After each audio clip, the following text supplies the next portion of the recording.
Hey everyone, let's look at the next topic. We're going back to section 4.1, maximum and minimum values.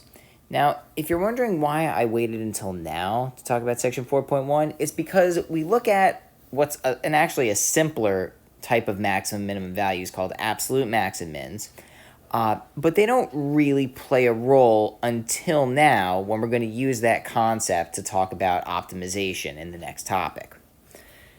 So that's why we bring it up now. The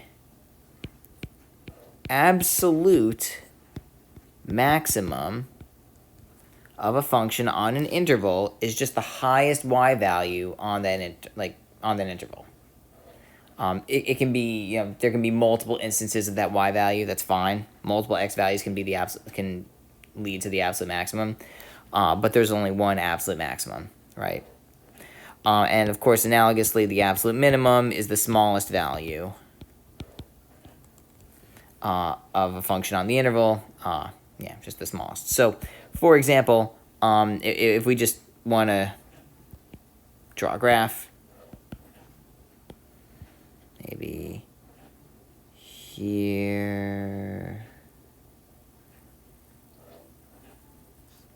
we'll do something like that. Call this guy A and this guy B, and then maybe just to be crystal clear, we'll go something like that, okay? So what's the absolute maximum?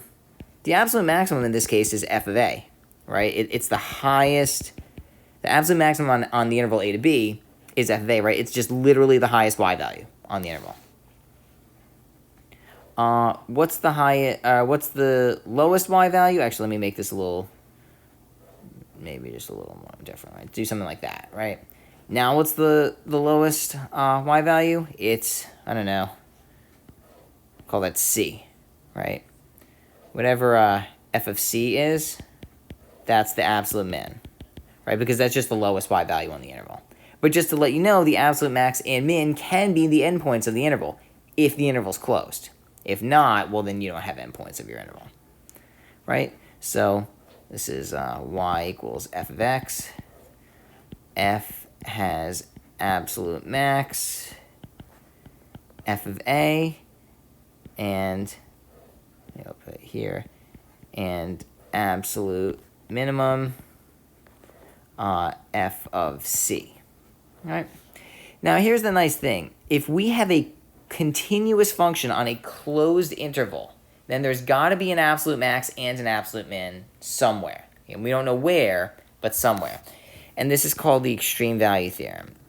You don't need to memorize it, but you should know what it is, right? Again, if we have a continuous function on a closed interval, then f always has an absolute max and an absolute min somewhere in that closed interval.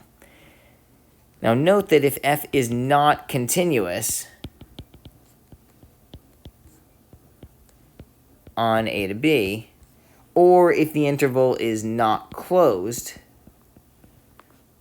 then we're not guaranteed the existence of an absolute max or absolute min, right? And let's just look at a couple of examples. Try in each of these examples to pause the video and come up with an example on your own, because I think you could do it. Whoops, I think I was using purple here. So one sec. While you're thinking about that, let's switch her back to purple. Yeah, there we go. Anyway, suppose f is not continuous on our interval, right? Well, suppose we do have a closed interval A to B. Remember, that means that we do have our endpoints. Well, maybe if you think about it, we could have something like this, where maybe we start here and go down and then go up and then up. Look, we've got a little bit of a hole right there. Not a little bit. We have a hole. And then we go down and up. Look, we have a hole. And let's suppose it even is defined there, whatever. And then we have something like this. Right? What's our absolute maximum value? Well, there isn't one, right? It would have been this guy, except f isn't defined there, right? Same with our absolute minimum, right? It would have been at that y value, but we don't have that, right? So there's no highest value, there's no lowest value. F has no absolute maximum here. All right, suppose our interval is not closed. Yeah, I guess those are the only two options we have here, okay? So this one, maybe you can guess that, like, if we have a continuous function, but our interval is not closed, right? Maybe a similar sort of trick. Something like that, right? Where, again, no absolute maximum or minimum. The function's clearly continuous, but the interval's not closed, so, yeah, forget it. Right? And even if maybe it's like half closed, right? And we've got that. Okay, we have an absolute maximum, but we don't have we have an absolute minimum, we don't have an absolute maximum, right? So mileage may vary, but if you don't have both endpoints, then you're not going to necessarily have both an absolute max and an absolute min. All right, that's really all that I have to say about that. Extreme value theorem, right? It's very important. Now what we're going to do is we're going to apply this concept of absolute maxes and absolute mins. Or maybe I should say, even before we talk about applying it, we should talk about how to find them, right? Of course, if I give you a graph, you can just look at the graph and find the highest y value, the lowest y value, right? That shouldn't be too bad. But what if I gave you a function? How would you find those values? Well, it's going to be somewhat similar to finding the local maxes and mins, right? Which is why it was introduced before, right? Before local maxes and mins, right? Remember that was section 4.3. What we're going to do is we're going to cite a theorem called Fermat's theorem. Yes, that Fermat of Fermat's last theorem fame. What I'd like to do really quickly is draw some generic graph. And maybe we're going to consider a closed interval from A to B. And maybe we'll do something like this. I get all the stuff in here.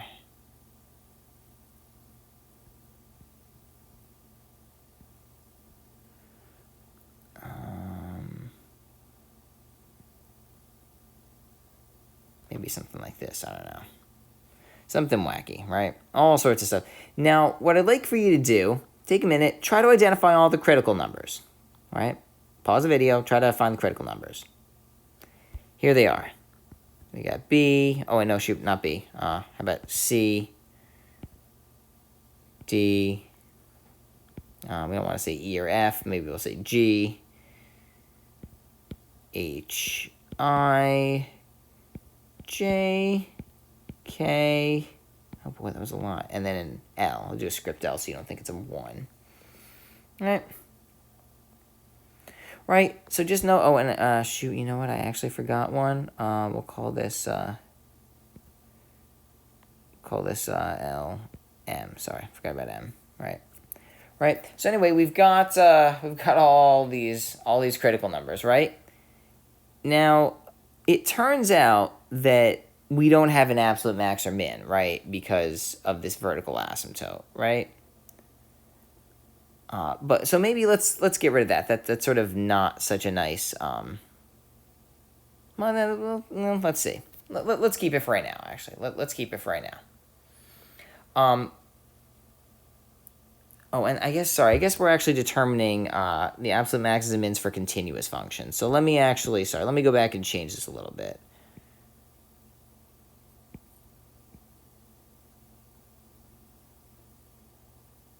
Oh, darn it. Give that a local max there. Just give you a local max and then come down. And then here, if we have a continuous function, then let's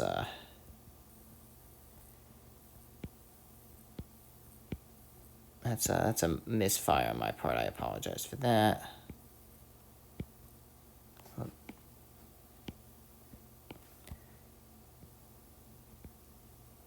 All right, so anyway, we've got this. Well, maybe we'll just go like this or something like that. So then we have D, E, F, G, and then I guess we've got one here. This is like we'll just say that's 0, right? Anyway, okay, so suppose we have a graph like this, right? Those are all the critical numbers. And by the way, what are the absolute maxes and mins? What's the absolute max, absolute min, right? Well, it looks like it's this y value, f of g, and the absolute min looks like it's f of h. All right, well, what do you know? The absolute maximum and minimum are both critical numbers, critical points, in fact, right? Try drawing a graph differently and consider your absolute maxes and mins. See if they're critical points, or maybe they're the endpoints of the interval. Is that a coincidence? Well, it turns out no. If f has a local maximum or minimum at c and f prime of c exists, then the derivative is 0. F prime of c equals 0. This is Fermat's theorem, right? Equivalently, we could also say if f has a local max or min at x equals c, then c is a critical number.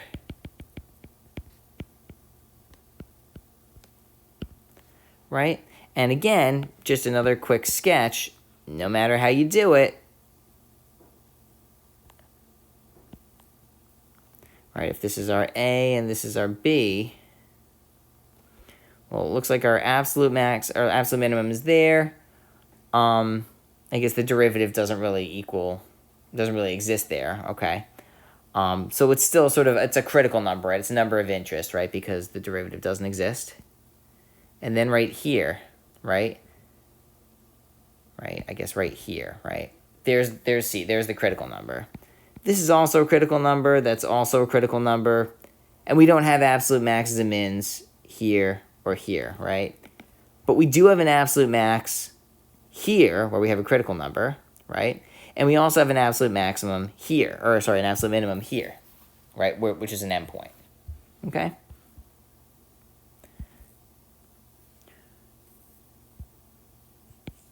Right, so again, and I guess really this applies not just to local maxes and mins, but absolute maxes and mins, right? So what we're, actually, let me make this in purple. That's sort of what I've been doing.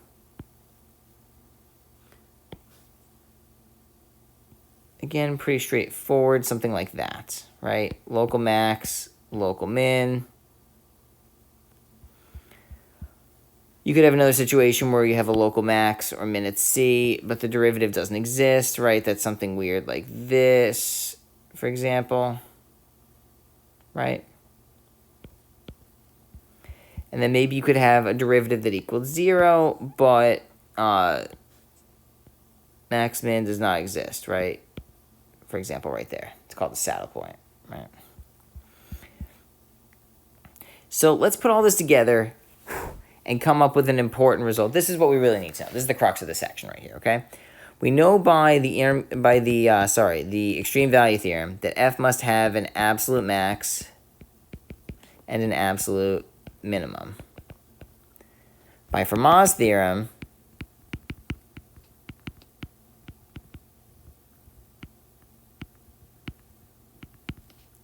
we know that if f has a local max or min at C, then either f prime of C equals 0 or f prime of C does not exist. So you put that together, and here is the technique to find the absolute maxes and mins. Yes, absolute maxes, not local max. We already know how to find local maxes and mins. Absolute maxes and mins, right? Find all critical points of f in A to B. Then consider the values f of A and f of B, and then just compare the y values. Whichever y values are the highest, that's your absolute max. Whatever y value is lowest, your absolute min. Right, now we're assuming that we have a continuous function on a closed interval, right? So we know that an absolute max and an absolute min have to exist. So for example, consider this function, right? Step 1, take the derivative. I'll say let f prime of x, which we know equals 3x squared minus 12x equals 0. So I guess that means 3x times x minus 4 equals 0. So x equals 0 and 4, okay? So f has critical points.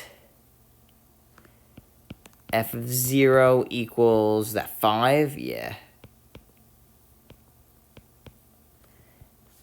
Maybe let me just a little bit closer. and f of 4, which equals, was it 64 minus, minus 96, is it negative 32, negative 27?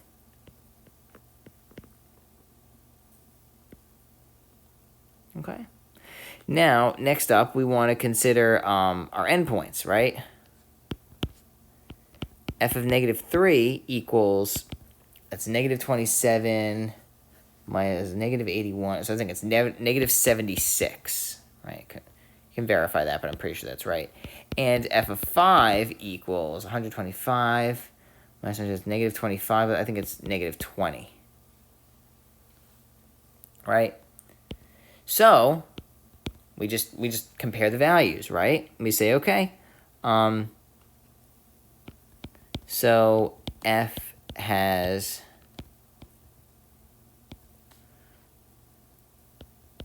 absolute max, f of 0 equals 5, and absolute minimum, f of negative 3 equals negative 76 on negative 3 to 5. All right, and that's it. That's exactly how you do it. Find the critical points, find f of the endpoints, find the highest and lowest y values. That's it. That's all we're doing. Oh yeah, this is not actually homework due Monday, but of course if you want to try those practice problems, then you can. All right, that's all we've got.